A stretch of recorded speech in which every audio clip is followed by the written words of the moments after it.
terjebak dalam diskusi yang tak pernah selesai atau keputusan yang terasa mustahil untuk diambil. Bayangkan jika ada cara mudah untuk berpikir lebih jernih, kreatif, dan terstruktur. Six Thinking Hats adalah metode revolusioner yang mengubah cara kita menyelesaikan masalah.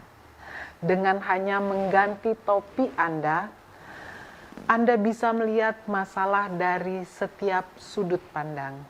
Jadi, Six Thinking Hats adalah teknik berpikir yang dikembangkan oleh Edward de Bono pada tahun 1985 yang digunakan untuk meningkatkan pemikiran kelompok atau individu dalam memecahkan masalah, membuat keputusan, mungkin juga untuk menghasilkan ide kreatif.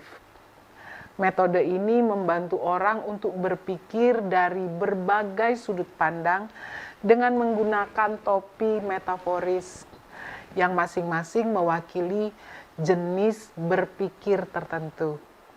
Dengan memisahkan berbagai gaya berpikir, teknik ini memungkinkan tim atau individu untuk menyelesaikan masalah secara lebih komprehensif dan seimbang, sehingga menghasilkan solusi yang lebih kreatif dan bijaksana. Yang pertama adalah white hat atau topi putih. Topi putih fokus pada fakta, data, dan informasi yang ada. Pada saat menggunakan white hat, tim hanya bertugas mengumpulkan semua informasi dan data yang relevan. Semua informasi dan data faktual dikumpulkan tanpa opini sama sekali. Jadi, sesi ini hanya mengumpulkan informasi berdasarkan data faktual. Red hat atau topi merah. Topi merah mewakili emosi dan intuisi dan perasaan subjektif tanpa perlu ada justifikasi logis. Ini adalah momen untuk mengekspresikan emosi dengan bebas. Dalam rapat, peserta diminta menyampaikan perasaan pribadi tentang ide tanpa harus memberikan alasan rasional. Sampaikan saja perasaan atau emosi yang dirasakan. Black hat atau topi hitam. Topi hitam mewakili berpikir kritis dan mempertimbangkan risiko. Tahap ini adalah tahap untuk melihat sisi negatif atau kelemahan dari ide yang disampaikan. Sesi ini akan fokus pada risiko, masalah potensial, dan kendala yang mungkin muncul.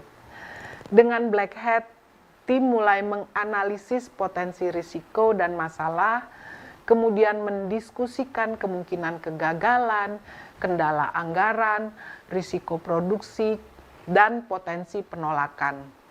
Hal-hal ini akan membantu tim mempersiapkan strategi mitigasi. Yellow hat atau topi kuning.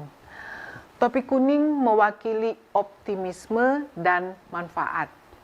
Dengan menggunakan topi kuning, tim harus berpikir positif dan optimis. Tim harus fokus pada manfaat dan keuntungan dari suatu ide atau keputusan. Contoh yang dilakukan tim pada tahap ini misalnya, tim berpikir bagaimana meningkatkan penjualan, memperluas pasar, dan meningkatkan citra merek perusahaan. Tim juga mulai mempertimbangkan keuntungan finansial juga non-finansial yang dapat diperoleh. Selanjutnya, green hat atau topi hijau. Topi hijau mewakili kreativitas dan alternatif. Pada tahap ini, tim fokus pada kemungkinan baru, inovasi, dan berpikir di luar kebiasaan. Tim harus mampu memunculkan ide-ide kreatif lainnya. Tahap ini adalah tahap kreativitas untuk mengupayakan alternatif-alternatif di mana tim berupaya mencari solusi yang mungkin tidak terpikirkan sebelumnya atau thinking out of the box. Blue hat atau topi biru. Topi biru mewakili kontrol dan pengawasan proses. Tahap ini tim harus mulai fokus pada pengaturan, perencanaan, dan kontrol dari proses berpikir itu sendiri. Blue hat dipakai untuk mengevaluasi seluruh proses berpikir. Pemimpin tim harus memastikan bahwa setiap orang telah menyumbangkan perspektif mereka dari setiap topi. Kemudian langkah selanjutnya adalah menyusun rencana tindakan berdasarkan apa yang telah dibahas dan membuat jadwal untuk meninjau kembali langkah-langkah pelaksanaannya. Metode Six Thinking Hats memungkinkan tim untuk melihat masalah dari berbagai perspektif secara terorganisasi dan mengurangi konflik yang mungkin timbul karena perbedaan pandangan. Setiap orang dapat memberikan kontribusi sesuai dengan topi yang mereka pakai, sehingga diskusi menjadi lebih terarah dan efisien. Kelebihan Six Thinking Hats. Yang pertama adalah memfasilitasi berpikir yang terstruktur dan fokus. Teknik ini membantu mengarahkan peserta untuk fokus pada satu gaya berpikir pada satu waktu. Hal ini mengurangi kebingungan dan kekacauan selama diskusi, sehingga semua orang dapat melihat dari sudut pandang yang berbeda. Yang kedua, mengurangi bias dan konflik. Dengan memberikan ruang bagi semua jenis pemikiran, positif, negatif, logis, kreatif, dan lain-lain, metode ini mengurangi dominasi satu pola pikir tertentu, misalnya berpikir kritis atau emosional.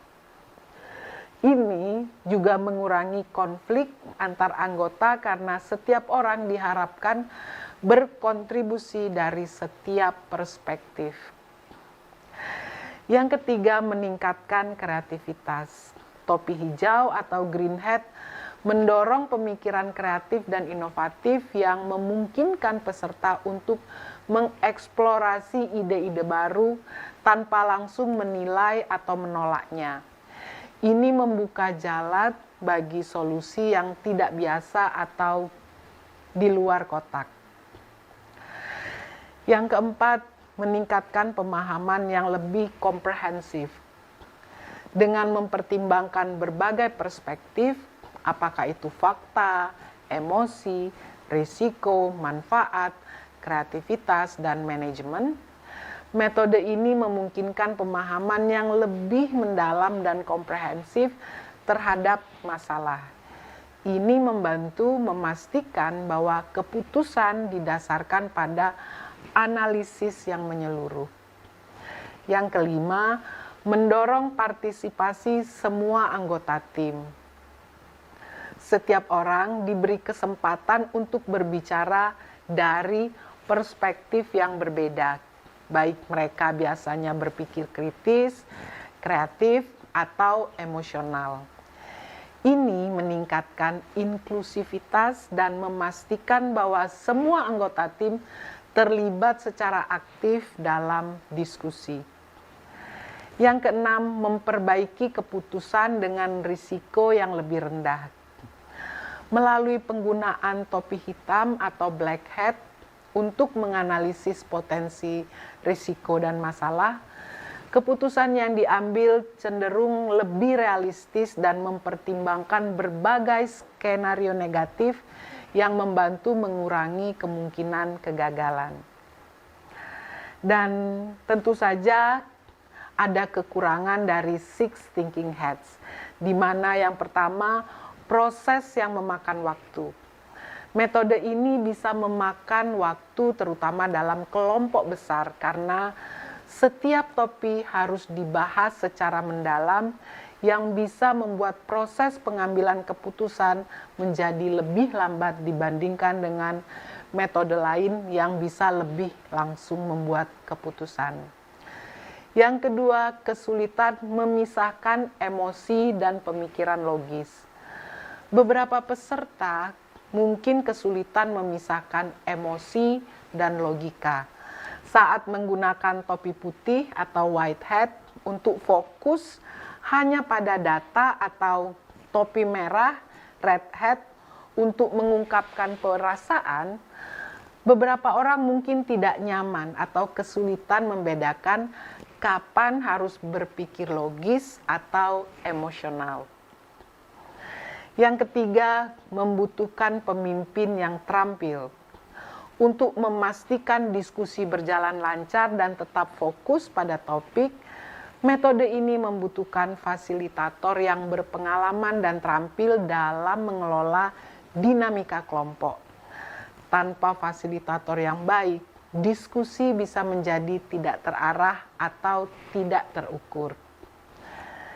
Keempat, terkesan kaku atau terbatas. Bagi beberapa orang, metode ini mungkin terasa kaku karena membatasi tipe berpikir tertentu pada saat yang spesifik.